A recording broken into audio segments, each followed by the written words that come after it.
So the Kendama World Cup was this weekend, and even though it was online, it was an incredible competition for so many reasons. We saw record-breaking scores, buzzer beaters, and just the most difficult Kendama tricks done with ease.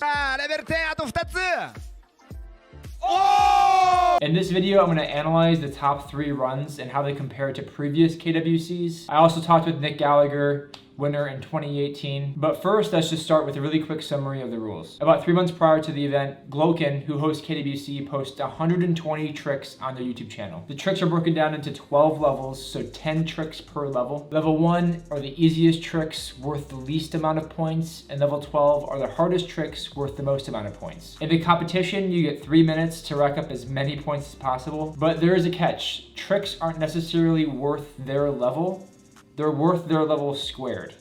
So a level 5 isn't worth 5 points in competition, it's worth 25 points. And a level 10 isn't worth 10 points, it's worth 100 points. What this squared system does is it values harder tricks, giving an added benefit to those players who go after them and land them. Furthermore, you get bonus points for levels 11 and 12. So instead of 121 points for level 11, which is 11 squared, it's 151 points. And instead of 144 points for level 12, it's 194 points. This further values levels 11 and 12 tricks, making for some very interesting strategies to be played out. For example, in 2018, Nick Gallagher won KWC by landing 22 tricks in 3 minutes for 1,447 points. In 2019, he landed 3 less tricks, 19 tricks, for 1,240 points. But in 2019, he lost to Rui, who only landed 13 tricks for 1,308 points. Rui realized because 11s and 12s are worth so much more, he can waste more attempts on them as long as he landed them eventually in his run.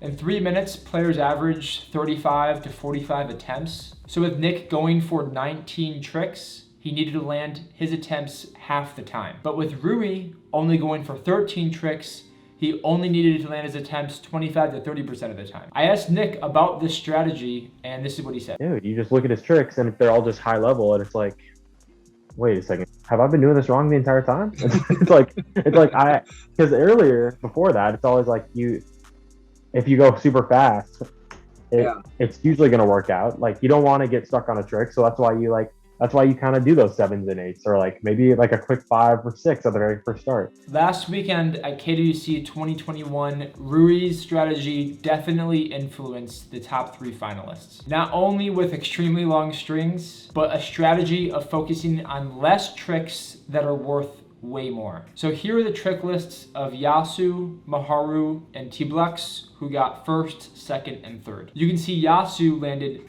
15 tricks for 2,131 points. Maharu also landed 15 tricks for 1,705 points.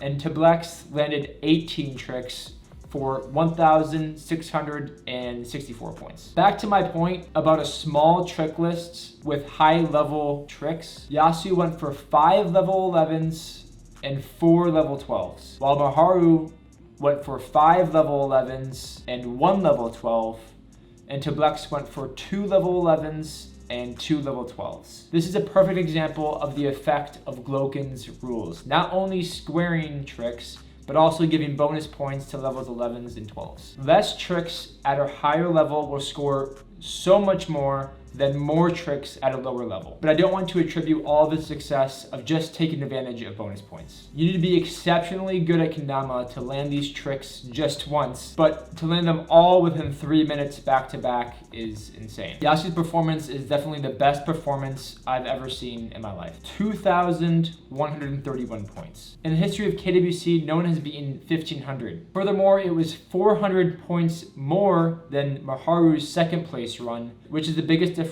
between 1st and 2nd place that we've ever seen at KWC. On top of all that, Yasu finished with 30 seconds left. Here's Nick's reaction to Yasu's run. Literally, I'm not even gonna lie to you.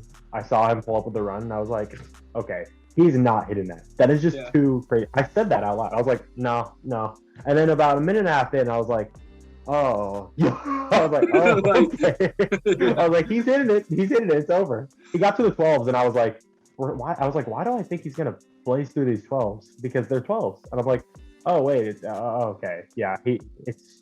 And keep in mind, it's not like Maharu and Tidlex had bad runs. They both also had beaten the previous record of points scored. But all in all, Yasu's run was absolutely earth-shattering to KWC and Kendama as a whole. You can watch Yasu, Maharu's, and Tidlex's run on my YouTube channel. I've also posted my full conversation with Nick Gallagher. We not only talk about Yasu's run in KWC this year, but why he didn't compete, what happened at KWC 2019, and how he prepares for KWC. I also want to shout out Austin Donovan for doing an incredible analysis a few years back.